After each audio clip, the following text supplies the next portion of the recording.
నేనేమైనా చేస్తానన్నావు ప్రభు. స్తోత్రం. యెహోషువతో అన్నావు ప్రభు, నీ ముందు ఎవడు నిలవ జాలడు, నీకు విరోధంగా రూపబడి ఏ ఆయుధం వర్ధిల్లదు. యెహోషువ వెళ్ళు ప్రజల మధ్యలో కన్నా యేసు నామములో మీ ఆత్మ అభిషేకముతో మేము వెళుతూ ఉండగా ప్రతి అప్పుల సమస్య లయమైపోయినట్లుగా మీ గొప్ప కార్యాలు జరిగించమని ప్రార్థిస్తున్నా. ప్రతి కుటుంబాన్ని దీవించండి. భార్యాభర్తల ప్రేమ అనురాగంతో వారి ముందుకు సాగ కృప చూపండి నాయన.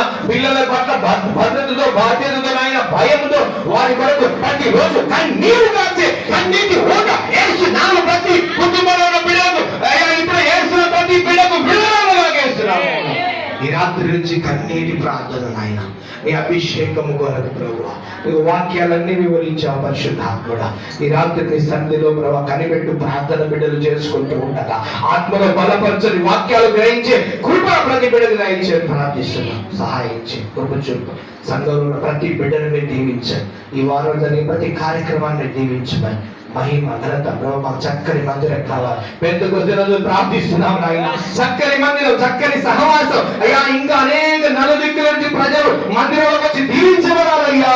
మమ్మల్ని స్థిరపరచని, మా కుటుంబాలను బలపరచమని ప్రార్థిస్తున్నాం. సహాయం చేయండి తండ్రి. మీకు వందనాలు. ఈ సువర్ణ తైలాభిషేక మినిస్ట్రీస్ ని ప్రభు యేసుక్రీస్తు కృపా సంఘ పరిచర్యను మీరు ఆశీర్వదించి తండ్రి సంఘములో నాయన మీకు వందన అందరూ సహకారంగా ఒకరికొకరు ప్రేమతో ప్రభు ఈ సంఘ పరిచయం ముందుకు తీసుకెళ్లే కృప మాకు దయచేయండి నాయన. గడిచిన వారంలో